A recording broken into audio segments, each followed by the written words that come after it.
बिस्मिल्लाहिर्रहमानिर्रहीम। अस्सलाम वालेकुम अज़ीज़ तलबा, मेरा नाम रईस अहमद है। मैं आपका दोहम जमात रियाजी का उस्ताद हूँ। जैसे कि आप जानते हैं, पिछले लेक्चर के अंदर हमने मश्क नंबर 3.7 मुकम्मल की। उसके साथ ही तीसरे यूनिट उसकी जितनी भी मशकें थीं वो सारी की सारी मुकम्मल हुई। आइए हम आज के लेक्चर के अंदर तीसरे यूनिट की मुतफर्रिक मश्क को हल करते हैं और उसका पहला सवाल और साथ ही उसका पहला सवाल हल करते हैं और बढ़ते हैं हम वाइट बोर्ड की जानिब।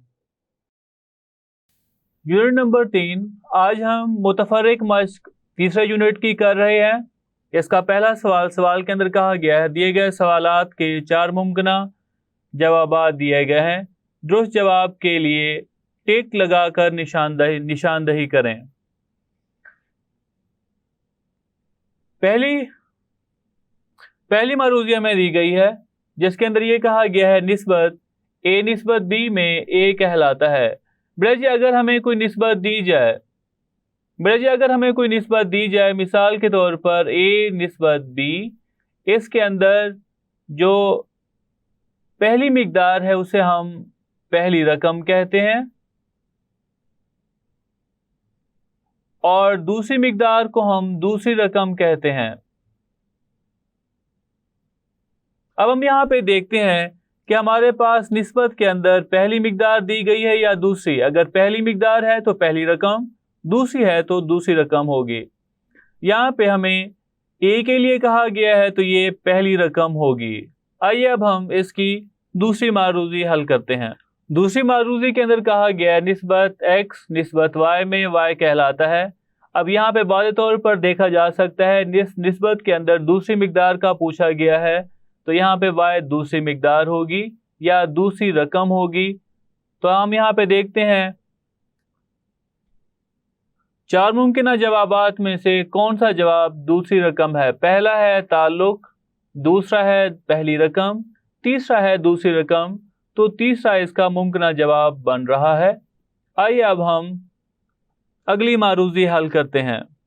तीसरी मारूजी इसके अंदर कहा गया है तनासुब ए निस्बत बी, फिर तनासुब सी निस्बत डी में ए और डी कहलाते हैं। बेटा जी हम ये जानते हैं अगर हमारे पास कोई तनासुब हो ए निस्बत बी फिर तनासुब सी निस्बत डी, इसमें पहली और आखिरी रकम इसे हम कहते हैं तरफैन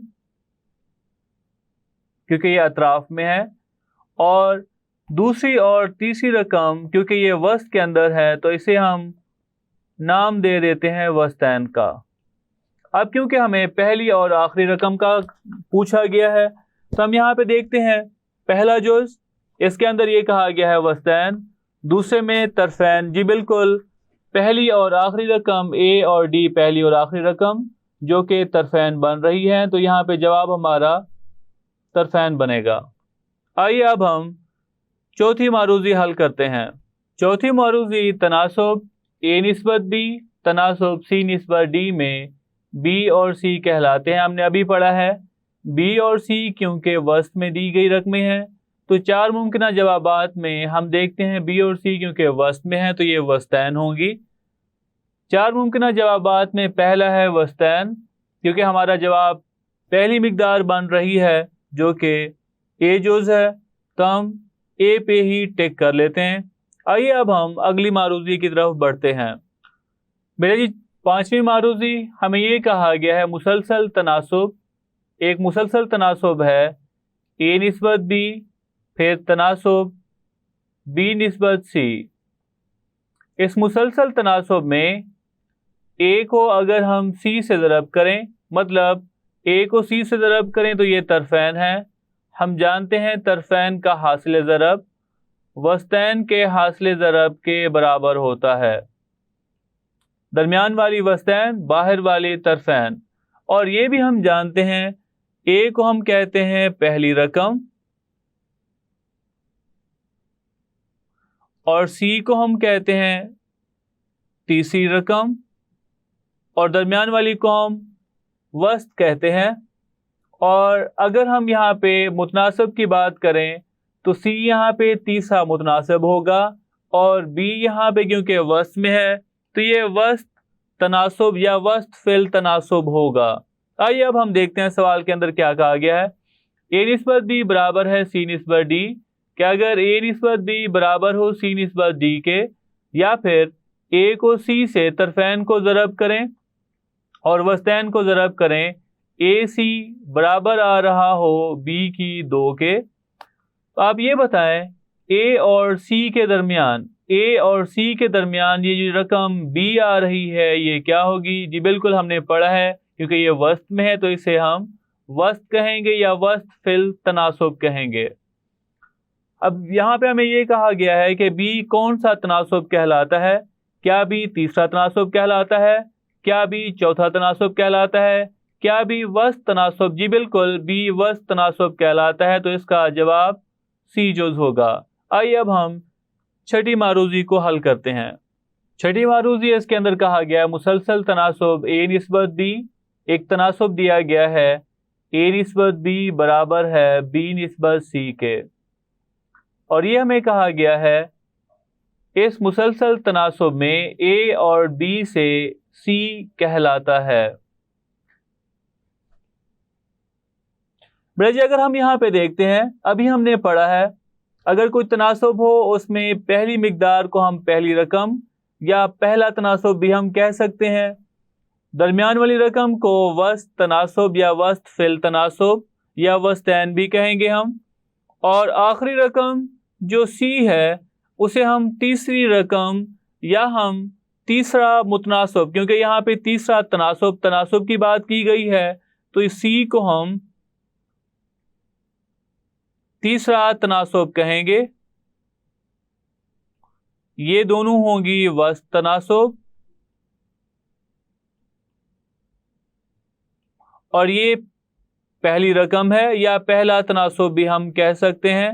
उसके बाद पहली और आखिरी रकम को हम वस्तैन कहते हैं, दरमियान वाली को, माफ़ कीजिएगा, पहली और आखिरी रकम को हम तरफैन कहेंगे और दरमियान वाली को हम वस्तैन कहते हैं। तो यहाँ पे हमें ये कहा गया है कि सी क्या होगी? जी सी तीसरा तनासुब होगा। तो जवाबात में से पहला जवाब हमारा ठीक है, तो इस पे टिक लगा देते हैं। आइए अब हम सातवीं मारूजी को हल करते हैं। सातवीं मारूजी है तनासुब 4 निस्बत x तनासुब 5 निस्बत 15 में x की कीमत मालूम कीजिए। बेटा जी यहाँ पे देखें 4 निस्बत x तनासुब 5 निस्बत 15 के। हम जानते हैं तरफैन का हासिल ज़रब और वस्तैन का हासिल ज़रब बराबर होता है, तो हम 4 को 15 से ज़रब कर देंगे और 5 को x से। तो हम यहाँ पे लिखते हैं 5x बराबर होगा 4 ज़रब 15 के। हमें x चाहिए तो हम 5 को तकसीम कर देंगे, तो हम यहाँ पे लिखेंगे 4 ज़रब 15 बटा 5 के। 5 अगर 15 पे तकसीम होगा तो जवाब 3 आएगा। अब बेटा जी 4 को 3 से ज़रब करें तो x की कीमत 12 के बराबर। यहाँ पे हम देखते हैं 4 मुमकिन जवाबात में से कौन सा जवाब 12 है। जी बिल्कुल डी वाला जो ऑप्शन दिया गया है वो 12 के बराबर, इसके ऊपर हम टिक लगा देते हैं। आइए अब हम आठवीं मारूजी को हल करते हैं। आठवीं मारूजी इसमें लिखा हुआ है अगर u तगय्युर रास में हो v के मुरब्बे से, तो हम इसे मसावात की शक्ल में किस तरह से लिख सकते हैं। बेटा जी हम जानते हैं u मुतगय्यर है v की 2 के साथ या v के मुरब्बा, u का v के मुरब्बा के साथ तगय्युर रास्त आ रहा है। अगर हम ये तगय्युर की अलामत को हटाएं तो हम जानते हैं कि हम बराबर और के यहाँ पे इस्तेमाल करेंगे और आगे आएगा v की 2। अब हम जहाँ पे देखते हैं जो 4 मुमकिन जवाब दिए गए उनमें से कौन सा जवाब हमारे जवाब जैसा है। जी बिल्कुल बी वाला वो जो जवाब आ रहा है वो है u बराबर है के v की 2, हमारा भी यही आ रहा है, तो यहाँ पे बी वाला ठीक ऑप्शन है। आइए अब हम अगली मारूजी को हल करते हैं। 9वीं ऑब्जेक्टिव इसके अंदर कहा गया है अगर y की 2 ये x की 3 के साथ या x के मुकअब के साथ तगय्युर माकूस के अंदर हो तो मसावात की शक्ल क्या होगी। हम जानते हैं कि अगर हम इसे मसावात की शक्ल में लिखना चाहें तो हम यहाँ पे लिख सकते हैं y की 2 बराबर है k। मुतगैर को जब हम हटाते हैं तो बराबर और k लिखते हैं। अब बाकी रकमें वैसे 1/x की 3। मजीद हम इसे हल करें, k को 1 से ज़रब करें तो हम यहाँ पे लिख सकते हैं y की 2 ये बराबर होगा k 1 से ज़रब करेंगे k बटा x का मुकब। कौन सा जवाब है? जी बिल्कुल यहाँ पे पहला ऑप्शन इसका जवाब है, तो उसके ऊपर हम टिक कर देते हैं। आइए अब हम बढ़ते हैं 10वीं ऑब्जेक्टिव 10वीं मारूजी की जानिब। 10वीं मारूजी इसमें कहा गया है अगर u बटा v बराबर है v बटा w बराबर है k के, तो हमने u की कीमत मालूम करनी है।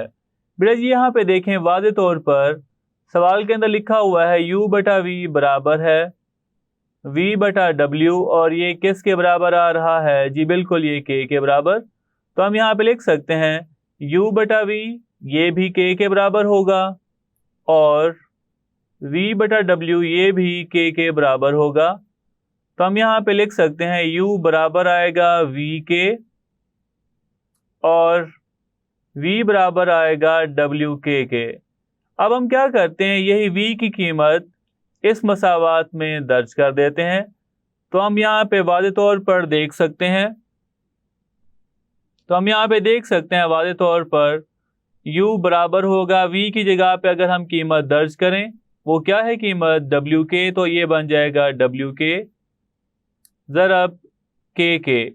तो u बराबर होगा w, k को k से ज़रब करेंगे, जवाब k की 2 होगा।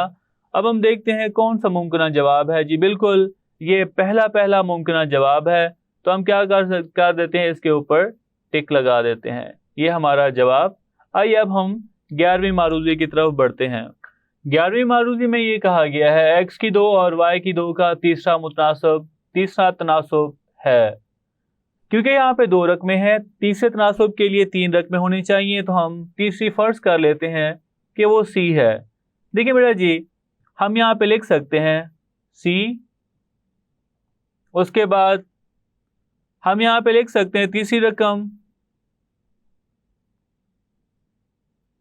अब हम यहाँ पे लिख सकते हैं क्योंकि तीसरी रकम हमने c फर्ज कर लिया है, पहली रकम हम यहाँ पे लिखते हैं जो कि x की 2 है, उसकी निस्बत हम लिखेंगे y के साथ, y की 2 के साथ, फिर तनासब y की 2 को मुसलसल तनासब में ले आते हैं और आखिर में c लिख लेते हैं।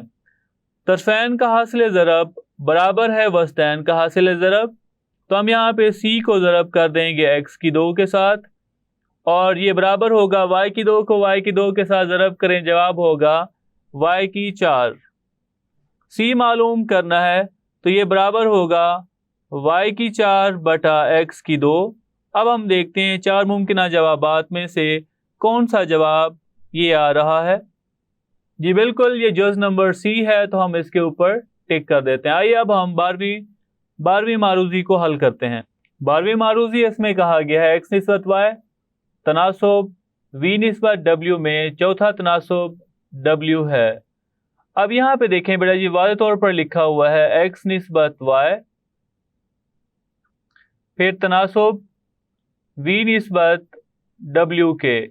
हमें यहाँ पे जो चौथा तनासब w है इसकी कीमत चाहिए, तो हम यहाँ पे क्या करते हैं, तरफैन को तरफैन से, वस्तैन को वस्तैन से ज़रब कर देते हैं। तो हम यहाँ पे लिखेंगे w, ये ज़रब होगा x से, ये बराबर होगा v को y से ज़रब करें तो जवाब होगा vy।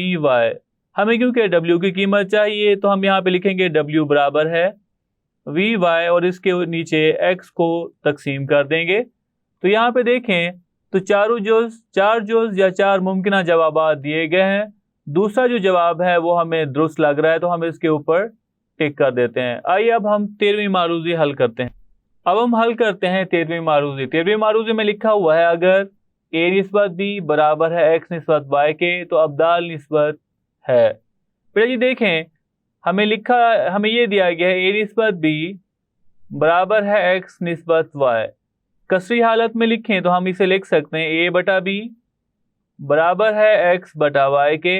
अब्दाल निस्बत में हम क्या करते हैं, इन 2 रकमों की जगह आपस में बदल देते हैं, तो ये बनेगा a बटा x बराबर होगा b बटा y के।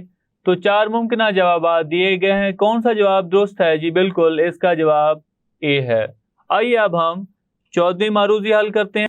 14वीं मारूजी में लिखा हुआ है अगर a निस्बत b बराबर हो x निस्बत y हो तो x निस्बत है।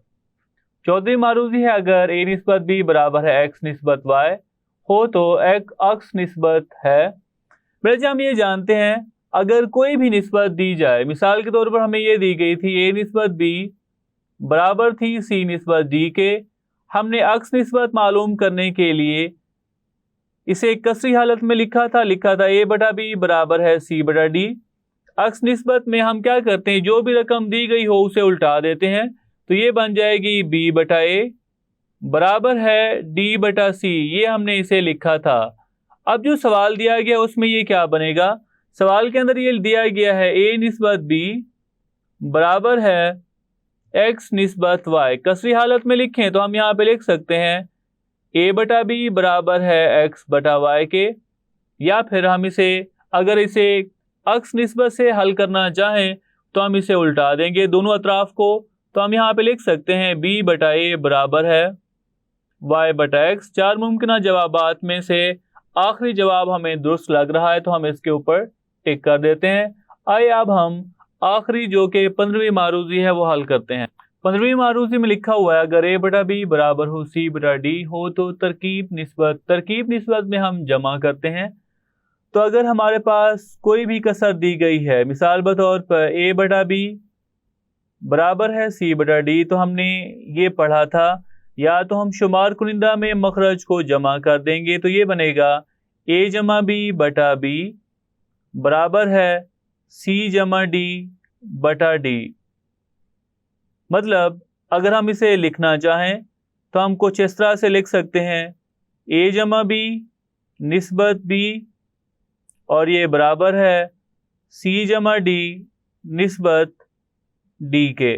अगर निस्बती हालत में आपको जवाब दिया गया हो, या दूसरे अल्फाज में हम इस तरह से भी लिख सकते हैं अगर जमा करना चाहें तरकीब में तो हम क्या कर सकते हैं, शुमार कुनिंदा वैसे रहने दें, मखरज में जमा कर दें। तो हम यहाँ भी लिख सकते हैं a बटा a जमा b बराबर है c बटा c जमा d, या हम इसे ऐसे भी लिख सकते हैं निस्बती शक्ल में a निस्बत a जमा b बराबर है c निस्बत c जमा d। तो यहाँ पे कौन सा जवाब इन 4 मुमकिन जवाबात में से दुरुस्त लग रहा है? जी बिल्कुल पहला। तो हम पहले को टिक कर देते हैं। तो ये था हमारा आज का लेक्चर, जिसके अंदर हमने तीसरे यूनिट की मुतफर्रिक मश्क उसका पहले सवाल को हल किया, और उसमें ये कहा गया था कि हर सवाल के 4 मुमकिन जवाब दिए गए हैं और हमने दुरुस्त जवाब की निशानदही करनी थी, जिसे हमने हल किया। उम्मीद करता हूँ आज का लेक्चर आपको समझ आया होगा। मिलते हैं अगले लेक्चर में।